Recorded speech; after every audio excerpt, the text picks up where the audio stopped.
ओम शांति। आज 12 जनवरी 2024 बाबा के मधुर महावाक्य हैं।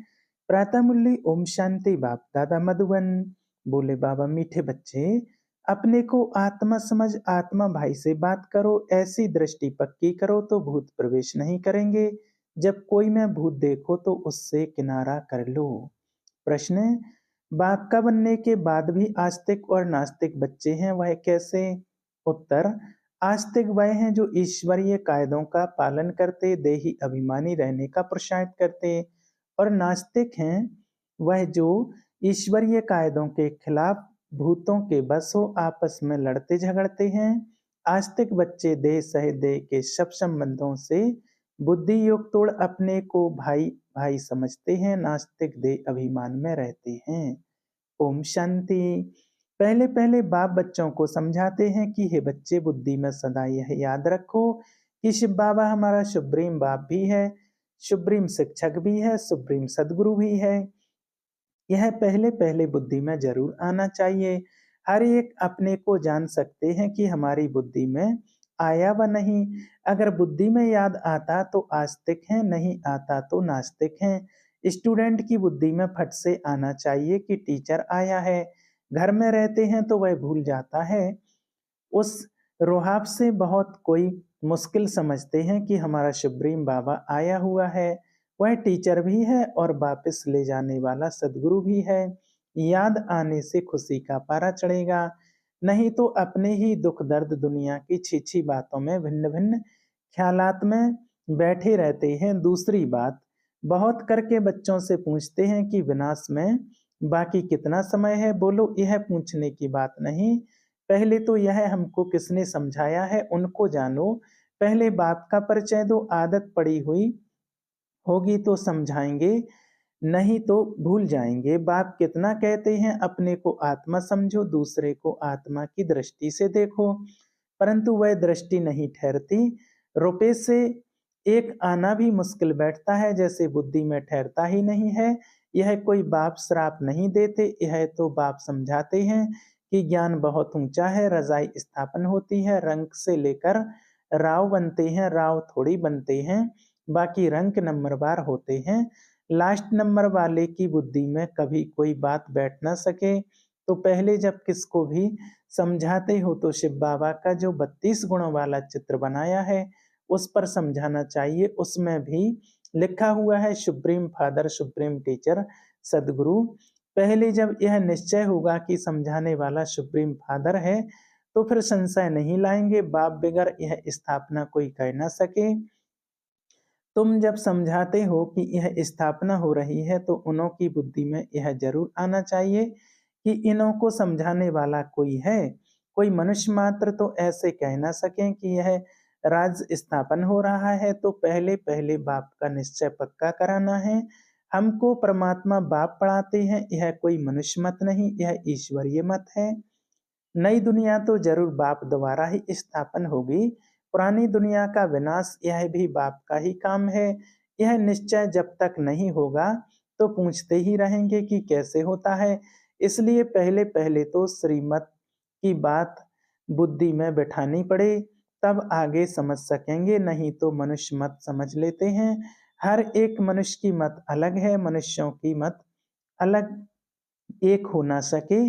इस समय तुमको मत देने वाला एक ही है। उनकी श्रीमत पर कायदे से चलना वह भी बड़ा मुश्किल है।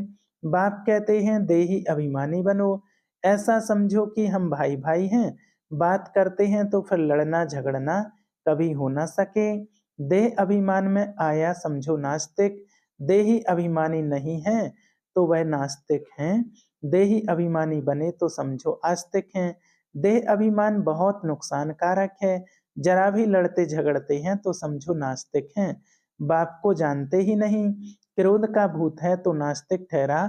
बाप के बच्चों में भूत कहाँ से आया, वह आस्तिक नहीं ठहरा। भले कितना भी कहे हमारा बाप में प्यार है, परंतु ईश्वरीय कायदे के खिलाफ बात करते तो उन्हें रावण संप्रदाय का समझना चाहिए। देह अभिमान में है। कोई में भूत देखो, वह बदृष्टि खराब देखो तो हट जाना चाहिए। भूत के आगे खड़ा रहने से भूत की प्रवेशता हो जाएगी। भूत भूत में लड़ पड़ते हैं। भूत आए तो पूरा नास्तिक हैं, देवताएं तो सर्वगुण संपन्न होते हैं। वह गुण नहीं है तो नास्तिक हैं। नास्तिक वर्षा थोड़ी ही लेंगे, जरा भी खामी नहीं होनी चाहिए, नहीं तो बहुत सजा खाकर प्रजा में जाना पड़ेगा। भूत के भूत से दूर रहना चाहिए। भूत का सामना किया तो भूत आ जाएगा। भूत से कभी सामना नहीं किया जाता है, उनसे जास्ती बात भी नहीं करनी चाहिए। बाप कहते हैं यह है भूतों की दुनिया। भूत जब तक निकले नहीं हैं तो सजाएं भी खानी पड़ेंगी, पद भी पा नहीं सकेंगे। लड़ाई तो एक ही है, कोई राव बन जाते हैं, कोई रंक बन जाते हैं। राव की दुनिया ही थी, अभी रंकों की दुनिया है। सब में भूत हैं, भूत निकालने का पूरा पुरुषार्थ करना चाहिए। बाबा मुरली में बहुत समझाते हैं, किस्म किस्म के स्वभाव होते हैं, बात मत पूछो। तो प्रदर्शनी आदि पहले पहले बाप का परिचय देना है। बाप कितना लवली है, वह हमको ऐसा देवता बनाते हैं। गायन भी है, मनुष्य देवता किए देवताएं थे सतयुग में, तो जरूर उनसे पहले कलयुग था। यह सृष्टि चक्र का ज्ञान भी तुम बच्चों की बुद्धि में अब है, वहां यह ज्ञान इन देवताओं में नहीं रहेगा। अब तुम नॉलेजफुल बनते हो, फिर पद मिल गया तो नॉलेज की दरकार नहीं। यह है बेहद का बाप, जिससे 21 पीढ़ी तुमको स्वर्ग का वर्षा मिलता है। तो ऐसे बाप को कितना प्यार करना चाहिए। बाबा सहदेव समझाते हैं कि हमेशा समझो कि शिव बाबा हमको समझा रहे हैं। शिव बाबा इस रथ द्वारा हमको पढ़ा रहे हैं। वह हमारा बाप टीचर गुरु है। यह है बेहद की पढ़ाई, तुम समझते हो। पहले हम तुच्छ बुद्धि थे, इस कॉलेज का कोई को जरा भी पता नहीं है, इसलिए समझाने के समय अच्छी तरह से घोंट घोंट कर समझाओ। श्री कृष्ण की तो बात ही नहीं, बाप ने समझाया है श्री कृष्ण का कोई चरित्र है ही नहीं सिवाय शिव बाबा की। ब्रह्मा विष्णु शंकर के भी चरित्र हो ना सके, चरित्र है ही एक का जो मनुष्य देवता बनाते हैं, विश्व को हेवन बनाते हैं। तुम उस बाप की श्रीमत पर चलते हो, बाप के मददगार हो। बाप नहीं होता तो तुम कुछ भी कर नहीं सकते। तुम अभी बर्थ नॉट ए पैनी से वर्थ पाउड बन रहे हो। अब नंबरवार पुरुषार्थ अनुसार तुम सब जान गए हो। तो पहले पहले है बाप का परिचय। सतयुग में देवताओं की बेहद की बादशाही है, उनके राज्य में और कोई था नहीं। अभी तो कलयुग है, कितने ढेर धर्म है, यह बाप ही आदि सनातन देवी देवता धर्म कब स्थापन हुआ, यह कोई की बुद्धि में नहीं है, तुम बच्चों की भी बुद्धि में है। नंबरवार पुरुषार्थ अनुसार है। तो पहले बाप की महिमा पर अच्छी तरह से समझाना चाहिए। हम जानते हैं जरूर बाप से हमको पहचान मिली है। बाप कहते हैं सर्व का सदगति दाता भी मैं हूँ। कल्प कल्प में तुम बच्चों को राय देता हूँ कि अपने को आत्मा समझो और मुझे याद करो, तो आत्मा पतित से पावन बन जाएगी। आत्म अभिमानी भव, दूसरे को भी आत्मा समझने से तुम्हारी क्रिमिनल आई नहीं होगी। आत्मा ही शरीर द्वारा कर्म करती है, हम आत्मा हैं, यह आत्मा है, यह पक्का करना है। तुम जानते हो पहले पहले हम 100% पावन थे, फिर पतित बने। आत्मा ही बुलाती है कि बाबा आओ। आत्मा का अभिमान पक्का रहना चाहिए और संबंध सब भूल जाने चाहिए। हम आत्मा स्वीट होम में रहने वाली हैं, यहाँ पार्ट बजाने आए हैं, यह भी तुम बच्चे ही समझते हो। तुम्हारे में भी नंबरवार हैं जिनको याद रहती है, भगवान पढ़ाते हैं, कितनी खुशी रहनी चाहिए। भगवान हमारा बाप भी है, टीचर भी है, सदगुरु भी है। तुम कहेंगे हम उनके सिवाय और कोई को याद नहीं करते। बाप कहते हैं देह सह देह के सभी संबंध तोड़, माँ में कम याद करो। तुम सब ब्रदर्स हो, कोई मानते हैं कोई नहीं मानते हैं, तो समझो नास्तिक हैं। हम शिव बाबा के बच्चे हैं तो पावन होने चाहिए, बाप को बुलाते ही हैं। बाबा आकर हमको पावन विश्व का मालिक बनाओ। सतयुग में तो पावन होने की बात ही नहीं है। पहले तो यह समझो कि यह शिव बाबा है, इनसे नई दुनिया स्थापन होती है। अगर पूछे कि विनाश कब होगा, तो बोलो पहले अल्प को समझो। अल्प को नहीं समझा तो पीछे की बात बुद्धि में कैसे आएगी। हम सत्य बाप के बच्चे सत्य बोलते हैं, हम कोई मनुष्य के बच्चे नहीं, हम शिव बाबा के बच्चे हैं। भगवान वाच्य भगवान उनको कहा जाता है जो सभी ब्रदर्स का बाप है। मनुष्य अपने को भगवान कहला ना सके, भगवान तो निराकार है। वह बाप टीचर सदगुरु है। कोई मनुष्य बाप टीचर सदगुरु हो ना सके। कोई भी मनुष्य किसकी सदगति नहीं कर सकते, भगवान हो ना सके। बाबा है पतित पावन, पतित बनाता है रावण। बाकी यह सब है भक्ति के गुरु। यह भी तुम समझते हो, जो यहाँ आते हैं वह आस्तिक तो बनते हैं, बेहद के बाप पास आकर निश्चय करते हैं। यह हमारा बाप टीचर गुरु है। जब कंप्लीट देवी गुण आ जाएंगे तो लड़ाई भी लगेगी। समय अनुसार तुम खुद समझेंगे कि अब कर्मातीत अवस्था को पहुंच रहे हैं। अभी कर्मातीत अवस्था हुई कहाँ है। अभी बहुत काम है, बहुतों को पैगाम देना है, बाप से बरसा लेना है, तो सबको हक है। अब तो लड़ाई जोर से लगेगी, फिर यह हॉस्पिटल डॉक्टर आदि कुछ नहीं रहेंगे। बाप बच्चों को सम्मुख समझा रहे हैं कि तुम आत्मा 84 जन्म शरीर धारण कर अपना पार्ट बजाती हो। किसी के 70-80 जन्म भी होंगे। अभी जाना तो सबको है, विनाश होना ही है। अपवित्र आत्मा जा ना सके, पावन होने लिए बाप को जरूर याद करना है। मेहनत है। 21 जन्मों के लिए स्वर्गवासी बनना कोई कम बात है क्या। मनुष्य तो कह देते हैं फलाना स्वर्गवासी हुआ। अरे स्वर्ग है कहाँ, कुछ भी समझते नहीं। तुम बच्चों को बड़ी खुशी रहनी चाहिए कि भगवान हमको पढ़ाते हैं, विश्व का मालिक बनाते हैं। खुशी एक होती है स्थायी, दूसरी होती है अल्पकाल की। पढ़ेंगे पढ़ाएंगे नहीं तो खुशी क्या होगी। आसुरी गुणों को भगाना है।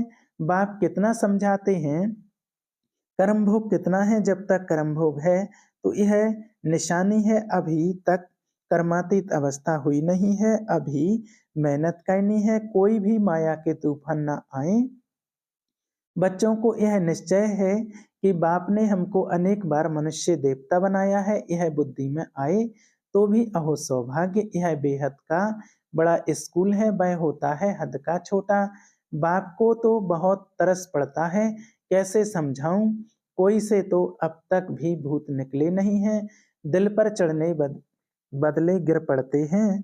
कई बच्चियां तो तैयार हो रही हैं अनेकों का कल्याण करने लिए। अच्छा, मीठे मीठे शिकलदे बच्चों प्रति माता पिता बाप दादा का याद प्यार और गुड मॉर्निंग। रूहानी बाप की रूहानी बच्चों को नमस्ते। हम रूहानी बच्चों की रूहानी बाप दादा को याद प्यार और गुड मॉर्निंग नमस्ते। शुक्रिया बाबा, शुक्रिया। धारणा के लिए मुख्तार, कोई भी बात ईश्वरीय कायदे के खिलाफ नहीं करनी है। किसी में भी अगर भूत की प्रवेशता है या दृष्टि खराब है तो उसके सामने से हट जाना है, उनसे जास्ती बात नहीं करनी है। दूसरा, स्थायी खुशी में रहने के लिए पढ़ाई पर पूरा ध्यान देना है। आसुरी गुणों को निकाल देवी गुण धारण कर आस्तिक बनना है। वरदान, निश्चय और नशे के आधार से हर परिस्थिति पर विजय प्राप्त करने वाले सिद्धि स्वरूप भव। योग द्वारा अब ऐसी सिद्धि प्राप्त करो जो अप्राप्ति भी प्राप्ति का अनुभव कराए। निश्चय और नशा हर परिस्थिति में विजयी बना देता है। आगे चलकर ऐसे पेपर भी आएंगे जो सूखी रोटी भी खानी पड़ेगी, लेकिन निश्चय नशा और योग के सिद्धि की शक्ति सूखी रोटी को भी नरम बना देगी, परेशान नहीं करेगी। आप सिद्धि स्वरूप की शान में रहो तो कोई भी परेशान नहीं कर सकता। कोई भी साधन है तो आराम से यूज करो, लेकिन समय पर धोखा ना दें, यह चेक करो। स्लोगन, निमित्त बन यथार्थ पाठ बजाओ तो सर्व के सहयोग की मदद मिलती रहेगी। अव्यक्त साइलेंस द्वारा डबल लाइट फरिश्ता स्थिति का अनुभव करो। किसी भी कार्य में नवीनता की इन्वेंशन के लिए एकाग्रता की आवश्यकता होती है। चाहे लौकिक दुनिया की इन्वेंशन हो, चाहे आध्यात्मिक इन्वेंशन हो। एकाग्रता अर्थात एक ही संकल्प में टिक जाना, एक ही लगन में मगन हो जाना, अपनी शांत स्वरूप स्थिति में स्थित हो जाना। इससे बुद्धि का भटकना सहज ही छूट जाएगा। देह और देह की दुनिया सहज भूल जाएगी और डबल लाइट फरिश्ता स्थिति का अनुभव होने लगेगा। अच्छा, ओम शांति।